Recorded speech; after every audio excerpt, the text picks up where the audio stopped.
My dear students, जैसा कि आपने पार्ट 3 में देखा था evaluation of different integrals by substitutions, मतलब सब्स्टिट्यूशंस का यूज हम लोग किस तरह से किए थे आपने उसे देखा था। आज हम लोग इस पार्ट 4 में दैट मीन्स डिफरेंट इंटीग्रेशन के पार्ट 4 में प्रॉपर्टीज की बात करेंगे, that means properties of different integrations. Student कुछ ऐसे प्रॉब्लम्स होंगे जिससे आप बिना प्रॉपर्टी लगाए सोल्व नहीं कर सकते, दैट मीन्स करेंगे तो बहुत ही हार्ड हो जाएगा, बट प्रॉपर्टी का यूज करते हैं तो बहुत ही सिंपल और इजी वे में आपका क्वेश्चन बन जाता है। तो आइए हम लोग बारी बारी से इसके प्रॉपर्टीज को देखते हैं। तो डेफिनेट इंटीग्रेशन का प्रॉपर्टीज नंबर 1 हम लोग पढ़ते हैं students. Properties number 1, property 1, integration from a to b fx into dx is equal to integration from a to b ft into dt।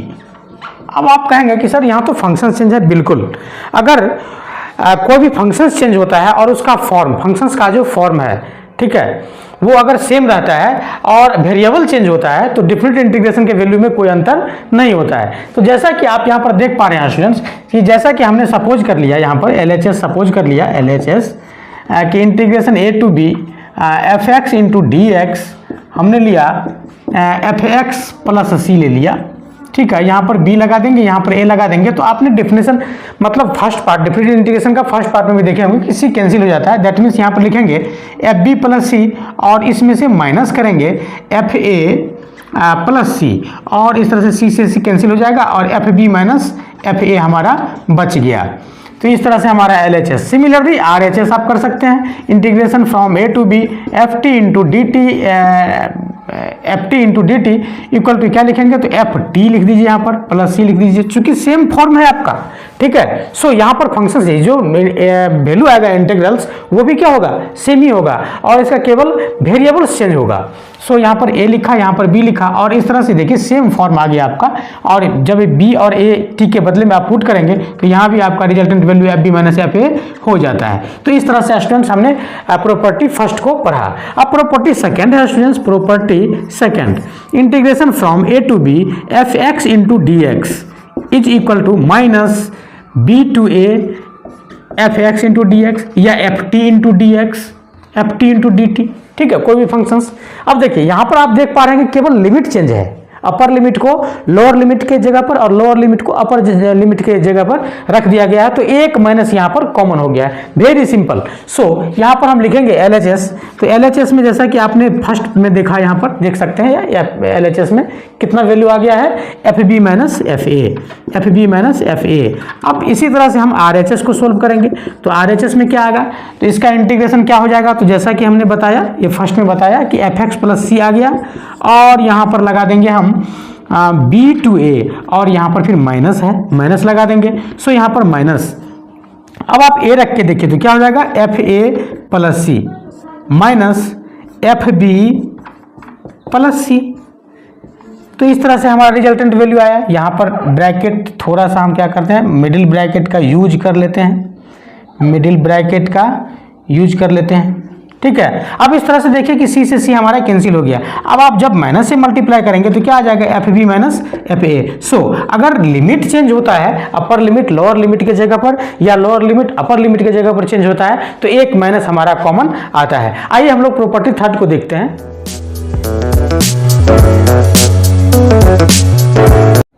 तो प्रॉपर्टी 3 है students, integration from a to b fx into dx equal to integration from a to c fx into dx plus integration from c to b fx into dx। इसमें आप गौर से देखिएगा तो आपको ये पता चल रहा है कि a और b, देखिए ये b क्या है यहाँ पर अपर लिमिट, ये a क्या है lower limit, b a upper limit, एक अपर है एक लोअर है, स्वाभाविक है कैंसिल हो जाएगा। तो इस तरह से आप बहुत मतलब जनरली आप बहुत जितना आप चाहें उतना लिख सकते हैं। सो इस इंटीग्रेशन को हम लोग कैसे प्रूव करेंगे, तो जैसा कि हमने बताया था यहाँ पर LHS को हम ले लेते हैं। जैसा कि हमने फर्स्ट प्रॉपर्टी में बताया कि इसका वैल्यू कितना आया था, तो FB माइनस FA आया था।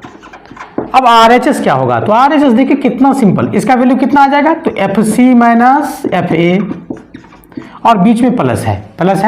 अब इसका वैल्यू कितना आ जाएगा, तो FB माइनस FC और इस तरह से देख सकते हैं कि एफ सी से एफ सी हमारा कैंसिल हो रहा है और फिर हमारा resultant value F B minus F A बच गया और इस तरह से हमारा L H S R H S proofed हो जाता है। तो इसमें जनरली आपको ध्यान रखना पड़ेगा स्टूडेंट्स कि यहाँ अपर लिमिट और लोअर लिमिट हमारा चेंज नहीं होना चाहिए। यहाँ अगर कोई एक्सटर्नल वैल्यू लेते हैं, यहाँ सी लिए हैं तो यहाँ पर क्या यहाँ अपर लिमिट में सी तो यहाँ लोअर लिमिट में सी, अपर लोअर करके आप जितना दूर चाहे ले जा सकते हैं। ठीक है, आइए एक एग्जांपल है यहाँ पर, बहुत अच्छा एग्जांपल है स्टूडेंट्स कि इस प्रॉपर्टी को, चूंकि हम लोग प्रॉपर्टी पढ़ते जाएंगे और इस तरह से एग्जांपल का यूज करते जाएंगे तो और अच्छा हो जाएगा। एग्जांपल जैसे कि यहाँ पर हमने लिया example integration from 0 to π/2 sine, यहाँ अंडर मॉड कर लीजिए, थोड़ा सा अच्छा हो जाएगा question, 2x minus alpha into D X. हाँ, इसमें एक कंडीशन लगा दीजिए, अल्फा का वैल्यू जो है अल्फा लाइज बिटवीन 0 to π है। हाँ, 0 और पाई के बीच में अल्फा का वैल्यू लाइज करती है। तो इस स्थिति में हम लोग क्या करते हैं, सबसे पहले कि देखिए कोई भी कंडीशन अगर किसी भी क्वेश्चन में लगता है तो सबसे पहले ये देख लीजिए क्या वो टांग अड़ा रहा है कहीं, क्या अगर टांग नहीं अड़ा है तो उसको छूना नहीं है। तो आइए हम लोग सबसे पहले इसको सोल्व करके देखते हैं। यहाँ पर हम डायरेक्ट इसको नहीं निकाल सकते, जैसा कि हमने बताया था 2x माइनस अल्फा यहाँ पर अंडर मॉड में है, लेकिन यहाँ पर एक अलग से फंक्शन लगा हुआ है। ये एक्चुअली जनरली मॉडुलस फंक्शंस नहीं है, ये ट्रिगोनोमेट्रिकल मॉडुलस फंक्शंस है। ठीक है, सो यहाँ पर हम क्या करेंगे, सपोज कर लेंगे let 2x minus alpha equal to, चलिए t सपोज कर लेते हैं। अब इसका आप इसको i सपोज कर लीजिए तो अच्छा होगा। फिर यहाँ पर हमने लिखा i इंटीग्रेशन फ्रॉम, अब इसको चेंज कर दीजिए, x का वैल्यू जब 0 तो इसका वैल्यू हो जाएगा माइनस अल्फा, और x का वैल्यू जब π/2 so pi minus alpha, pi minus alpha. अब यहाँ पर आप लिख सकते हैं sine under mod t into, अब ये dx के बदले क्या, तो आइए यहाँ पर देखते हैं, इसको डिफ्रेंशिएट कीजिए तो क्या हो जाएगा 2 into D X equal to D T, so D T by 2 कर लेंगे। अब यहाँ पर लिख दीजिए डी टी अपॉन 2, देखिए बिल्कुल आसान। अब यहाँ पर हाफ को आप कॉमन ले लीजिए, ये 2 को कॉमन ले लीजिए, 2 डिनोमिनेटर में है, यहाँ पर लिखेंगे माइनस अल्फा और यहाँ पर लिखेंगे पाई minus alpha sign under mod T into D T. देखिए कितना बढ़िया क्वेश्चन। अब यहाँ पर अंडर मॉड की बात होती है तो इसका मतलब ये हो जाता है स्टूडेंट्स कि हमें निगेटिव पॉजिटिव खोजना होता है।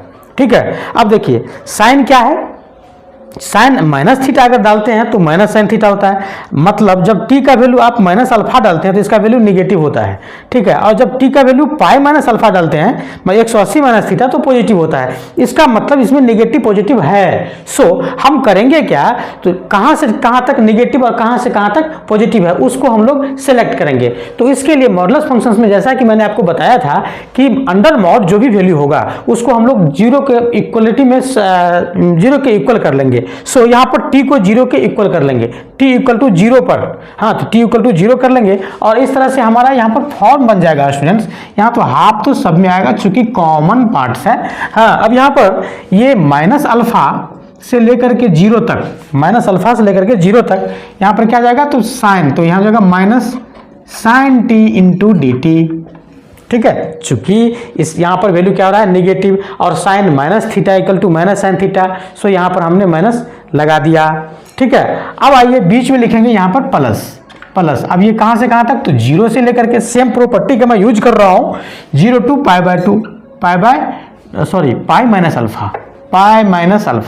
Minus alpha. हाँ, अब ये वैल्यू क्या हो जाएगा, तो पॉजिटिव, तो यहाँ पर लिखेंगे sine T into D T. अब इसको निकाल के हम सोल्व कर देंगे। अब देखिए प्रॉपर्टी हमारा मैच कर रहा है स्टूडेंट्स, ये सी का वैल्यू, ये सी का वैल्यू, ये 0 का वैल्यू, चूंकि 0 हमारे क्वेश्चन में था ही नहीं।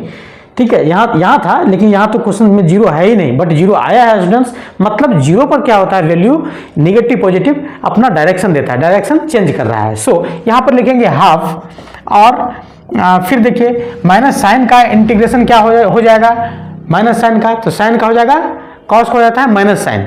ठीक है, कॉस का डिफरेंशिएशन माइनस साइन। सो यहाँ पर कॉस, यहाँ पर क्या लिखेंगे कॉस टी और यहाँ पर अपर लोअर को लगा दीजिए। ये थोड़ा सा मुझे अच्छा नहीं लग रहा है। ठीक है, इसमें हम क्या करते हैं, यहाँ बिग ब्रैकेट तो लगाएंगे, यहाँ पर आप मिडिल से भी काम चला सकते हैं। सो यहाँ पर 0 और यहाँ पर लिख देंगे माइनस अल्फा प्लस, यहाँ पर क्या करेंगे फिर साइन का क्या हो जाएगा, तो देखिए माइनस कॉस हो जाएगा, माइनस कॉस टी हो जाएगा और इस तरह से ये हमारा वैल्यू आ गया 0 और ये हो गया पाई माइनस अल्फा और इस तरह से इसको हम ब्रैकेट में बंद कर लेंगे। तो हाफ और यहाँ पर हमारा वैल्यू आ जाएगा 0 रखिए तो आ जाएगा 1, अब cos minus theta equal to cos theta, so minus cos alpha. ठीक है, प्लस अब देखिए cos pi minus alpha, cos 180 minus theta equal to क्या होगा, cos 180 minus theta equal to second quadrant का एंगल है, सेकंड क्वाड्रेंट में cos क्या होता है, नेगेटिव होता है, सो माइनस cos, तो यहाँ पर क्या लिखेंगे minus minus plus cos alpha, और फिर ये जीरो रखेंगे तो क्या होगा -1, तो माइनस माइनस माइनस 1, सो +1 इस तरह से हमारा वैल्यू cos से cos हमारा कैंसिल हो गया, 1 1 2 हो गया, 2 से डिवाइड कर दीजिए 1 आ गया, और इस तरह से हमारा 1 आंसर आ गया। आइए स्टूडेंट्स इस प्रॉपर्टी को क्लियर करने के लिए एक एग्जांपल और देखते हैं।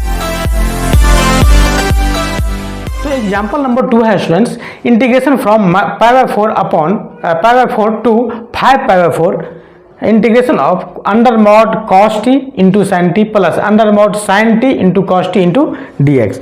अब सबसे पहली बात मैंने आपको क्या बताया कि जब आप मॉडुलस फंक्शन से इंटीग्रेशन में दिखे तो आपको डायरेक्शन खोजना है, नेगेटिव डायरेक्शन या पॉजिटिव डायरेक्शन, जिसका जब नेगेटिव वैल्यू आवे तो क्या करना है, नेगेटिव से मल्टीप्लाई कर देना है, पॉजिटिव वैल्यू आवे तो पॉजिटिव से मल्टीप्लाई कर देना है। हालांकि पॉजिटिव वैल्यू में पॉजिटिव से क्या मल्टीप्लाई कीजिएगा, खुद पॉजिटिव है। सो यहाँ पर हम क्या करते हैं π/4, अब ये वैल्यू को सबसे पहले हमें ये सेलेक्ट करना है कि ये कब नेगेटिव और कब पॉजिटिव होता है। तो यहाँ पर हम जनरली ऐसा लगाते हैं स्टूडेंट्स, हालांकि ये सभी क्वेश्चंस में सेट नहीं होता कि जहाँ भी साइन कॉस का मिसलेनियस फॉर्म होता है स्टूडेंट्स, तो इसका पीरियडिक फंक्शंस में अगर आप पीरियड की बात करते हैं तो जनरली हम लोग π/2 लेते हैं। हालांकि ऐसा मानना नहीं है, जनरली क्वेश्चंस में ऐसा होता है, इसको चेक करना पड़ेगा स्टूडेंट्स। सो यहाँ पर हम क्या करेंगे, सबसे पहले इंटीग्रेशन लेंगे π/4 से लेकर के π/2 तक, ठीक है, चूंकि ये फर्स्ट क्वाड्रेंट की बात है और इसमें आप सभी जानते हैं कि सारा पॉजिटिव होगा। सो यहाँ पर हम क्या कहेंगे, तो यहाँ पर लिख देंगे cos t into sine T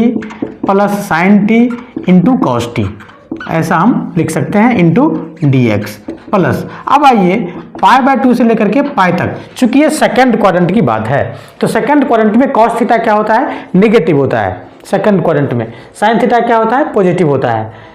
ये साइन टी क्या होगा, निगेटिव होगा, सॉरी पॉजिटिव होगा, और ये cos टी क्या होगा, निगेटिव होगा। अब इस तरह से आप देख सकते हैं ये अंडर मॉड की बात मैंने किया, ठीक है। तो यहाँ पर आपका वैल्यू आ रहा है minus sine T into cos T plus cos T into sine T, इस तरह से हमारा वैल्यू आ रहा है, प्लस यहाँ पर आ जाएगा पाई और यहाँ पर आ जाएगा 5π/4, ठीक है। यहाँ पर हम क्या लिखेंगे, तो यहाँ पर देख सकते हैं आप, ये वैल्यू क्या है, कॉस है, ये कॉस है, तो पाई से लेकर के 5π/4, कहने का मतलब ये किस क्वाड्रेंट में हुआ, थर्ड क्वाड्रेंट में। तो थर्ड क्वाड्रेंट में देख रहे हैं कि दोनों नेगेटिव होता है, सो यहाँ पे नेगेटिव, यहाँ पे नेगेटिव, सो यहाँ पर आप कह सकते हैं minus sine T into cos T minus फिर sine T into cos T, अगर नहीं दिखे तो ऐसे ही काम चला लीजिएगा, इंटू डी टी, ठीक है। अब यहाँ पर आप देख सकते हैं कि ये वैल्यू कितना आ गया, सब जीरो कैंसिल, मतलब हम थोड़ा सा फ्रेश करके और लिख देते हैं, ये π/4 π/2, ये cos t यहाँ पे देखिए कितना आ जाएगा, तो 2 into sine T into cos T into D T plus zero, ये तो जीरो है, हाँ। अब आगे का पार्ट प्लस यहाँ पर क्या लिखेंगे, पाई और ये 5π/4, ये वाला पार्ट को लिख रहे हैं जो आपको ठीक से दिखाई नहीं दे रहा है, ठीक है। तो यहाँ पर हम लिखेंगे, देखिए minus sine T into cos T और minus sine T into cos T, तो माइनस क्या लिखेंगे, -2 into sine T into cos T into D T. अब आप देख सकते हैं कि यहाँ प्लस और ये माइनस का साइन है, ठीक है, ये प्लस और माइनस का यहाँ पर साइन है, प्लस और माइनस का यहाँ पर साइन है, सो यहाँ पर हम क्या करते हैं, माइनस लगा देते हैं, ठीक है। और इस तरह से आप देख पा रहे हैं स्टूडेंट्स, π/4 और π/2 इसके बीच का डिस्टेंस कितने का है, तो π/4 का है, और इसके बीच का डिस्टेंस कितने का है, π/4 का है। मतलब हम कहना चाह रहे हैं स्टूडेंट्स कि ये π/4 से लेकर के π/2, इसको आप लिख सकते हैं sin 2t into D T, और यहाँ पर ये माइनस है, पाई से लेकर के 5π/4 sin 2t into D T. हाँ, हम ये कहना चाह रहे हैं कि दोनों के बीच का डिफरेंस कितना है, π/4 का है। अगर आप इसका ग्राफ खींचते हैं तो ये दोनों का जो एरिया इनक्लोज्ड होगा, मतलब एक्स एक्सिस ग्राफ के बीच में, हाँ, और ये x इक्वल टू π/4 और x इक्वल टू π/2 के बीच में, ये इसके बीच में वो क्या हो जाएगा, तो सेम हो जाएगा। दैट मीन्स दोनों का एरिया क्या हो जाएगा, सेम हो जाएगा। इसका मतलब ये हुआ स्टूडेंट्स कि आप इसका इंटीग्रेशन निकाल के देखिए और इसका भी इंटीग्रेशन निकाल के देखिए, आपको पता चल जाएगा कि दोनों का वैल्यू सेम है। अगर सेम वैल्यू में से सेम वैल्यू कैंसिल आ रहा है, माइनस हो रहा है, तो इसका वैल्यू कितना आ जाएगा, 0। ये स्टूडेंट्स आप ग्राफ ऑफ ट्रिग्नोमेट्रिकल फंक्शंस, ठीक है, जैसा कि मेरा बहुत सारा फंक्शंस एक मेरा प्लेलिस्ट है, उस प्लेलिस्ट में जाकर के आप ग्राफ ऑफ फंक्शंस देखेंगे, graph of modulus function, graph of trigonometrical functions, हाँ, ये 3 तरह के ग्राफ, वेबिक कर्व मेथड, कैलकुलस मेथड, हाँ, सब्स्टिट्यूशन मेथड का ग्राफ, तो उसमें आपको ये अच्छी तरह से समझ में आ जाएगा। और कैलकुलस के लिए स्टूडेंट्स ग्राफ बहुत ही इंपॉर्टेंट चीज़ है। हाँ, अगर आपको ग्राफ नहीं आता है तो समझिए कि कैलकुलस आपको 50% नहीं आ रहा है, ठीक है। मैं तो कह रहा हूँ कि 100% नहीं आ रहा है, क्योंकि ग्राफ से ये विजुअलिटी होता है। इसका ग्राफ खींच के देखिए, इसका ग्राफ खींच के आपको लगेगा कि सेम एरिया है। हाँ, अरे ऐसे आप निकाल भी सकते हैं, जैसा कि हमने बताया भी। तो स्टूडेंट्स, मैं आप लोगों से उम्मीद करूं कि ये वीडियो आपको समझ में आया होगा। अगर समझ में आया होगा तो अपने दोस्तों के साथ जरूर शेयर कीजिएगा। Thank you.